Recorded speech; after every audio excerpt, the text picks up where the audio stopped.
Hey guys, it's Fee. So I did an update a number of days ago where I kind of had a whole bunch of things up in the air about what our next steps are. And I was kind of confused and not sure what to do. But luckily, over the last few days after I did that video, a lot of things have fallen into place. A lot of things have fallen into place or answered themselves. So I'm happy about that. And I thought I would share where we stand. So, if you have no idea what I'm talking about, I'm going to link the last video I did below, just in case you're interested in watching it. But this is going to kind of be a continuation of that. I'm not going to go over everything that I said in the last one, or I'm going to try not to at least. All right, so first and foremost, my insurance is not changing January 1st, so I don't have to worry about a specialist being in network or out of network and having to change again in a couple of months and all of that stuff. So our insurance is not changing. Unfortunately, that does mean my premium is going up, which is the whole reason why my company was thinking about changing in the first place.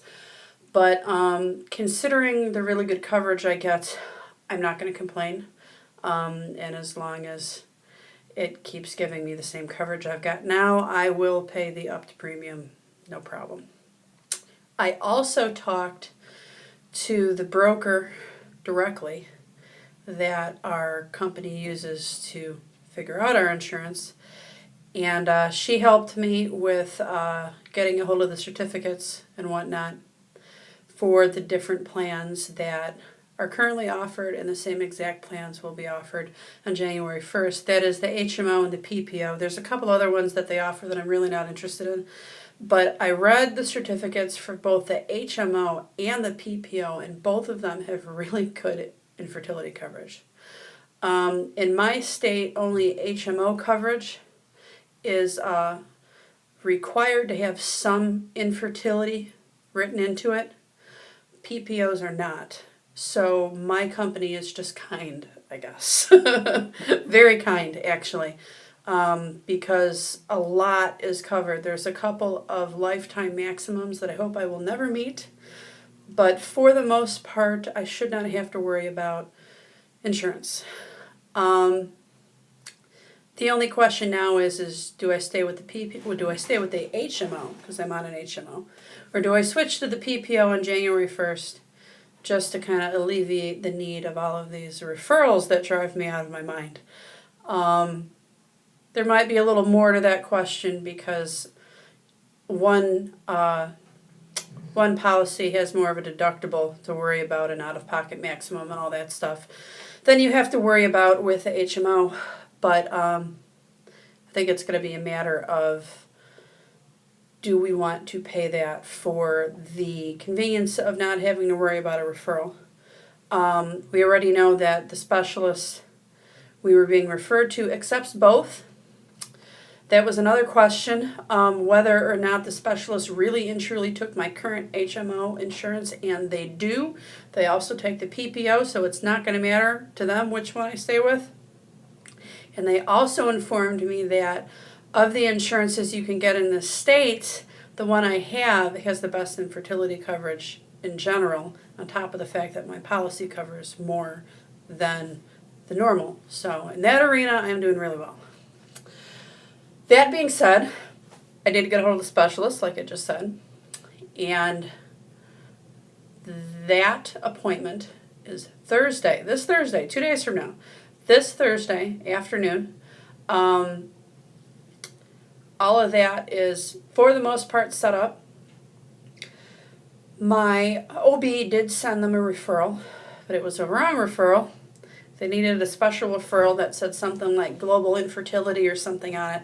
And then they also needed the doctor to forward my yearly results, but it wasn't typical like pap smear results. There was also other things that they wanted done that isn't typically done unless you've got something special going on. So I was a little concerned about that at first, because I had talked to them on Monday, which was just a couple days ago. So that only gave me like 4 days to see if they would accept the test I already had on file with my OB or if I'd have to do another one. Well, as it turned out, my yearly was due now. So my OB was kind enough to fit me in and say, come on in tomorrow, which was actually tonight. And they would take care of the yearly, and they would take care of the extra tests or cultures that the RE wanted. And they should be in by Thursday morning, and they're going to fax them over, so I should be good to go by the time I see the RE on Thursday night. So, all of that has fallen into place. And while I was there, they planned on talking to me, my OB planned on talking to me about what in the hell is going on with my current cycle. Clomid really messed me up, as many of you know. I didn't appear to ovulate, and there was no temperature spike, there was no positive OPK on 2 different brands, including a digital one. And as it turned out, I was really worried if I would get a red plague. I was concerned if they'd have to force it again with Provera or what they'd have to do to try and figure out what Clomid did to me. And today was cycle day 33. So that's not too bad, but normally I get it like, 28, 29. So that's not too bad, but I knew it was definitely late, and I had taken a pregnancy test that was negative. And since I knew that Clomid messed my ovulation up, I of course was concerned if appearing to not have ovulated would have prevented me from getting my period, because that's generally how that works. Well, I started spotting an hour before I had to go in for the pap smear.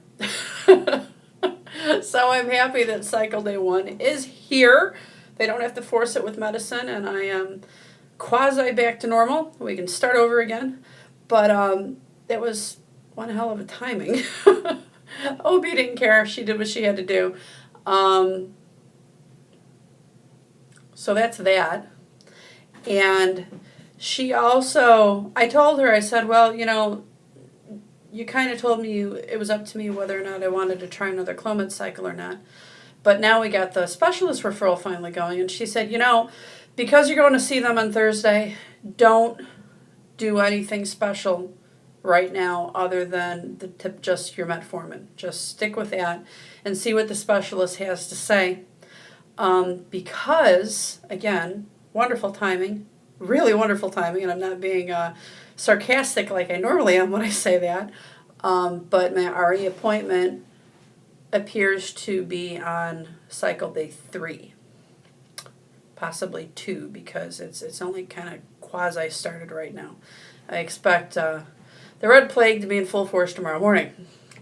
So the bottom line is that RE appointment is timed really well, because whatever they want to do, they'll be able to do it without us having to wait a cycle. So that's really good. And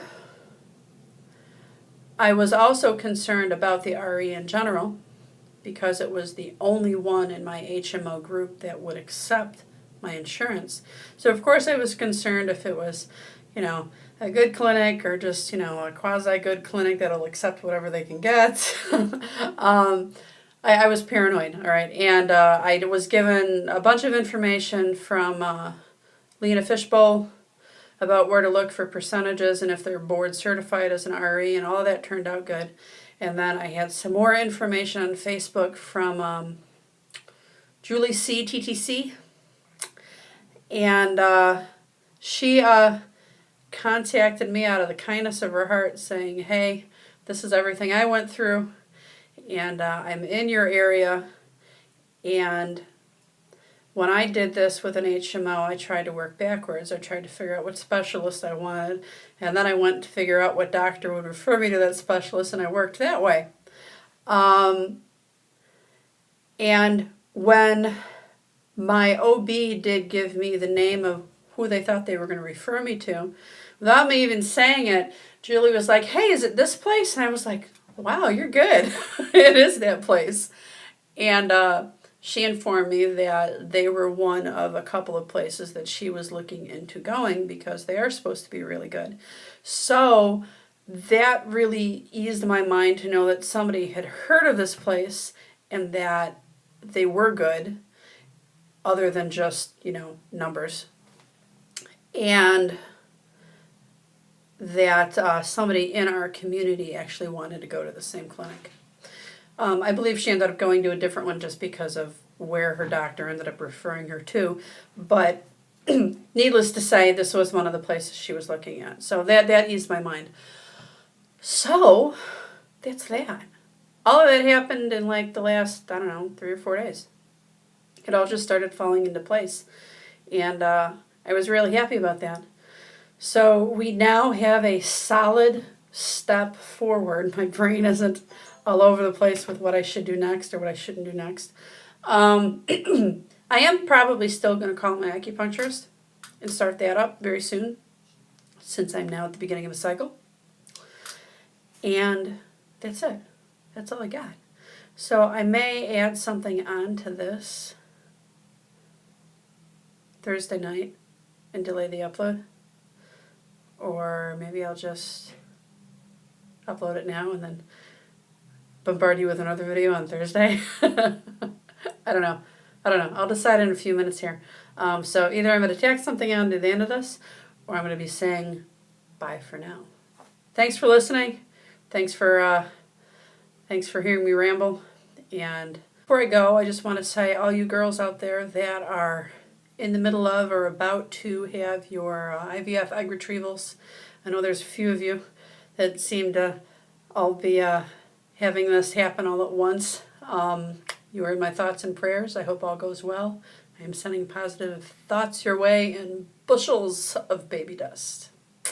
Talk to you guys later. Bye.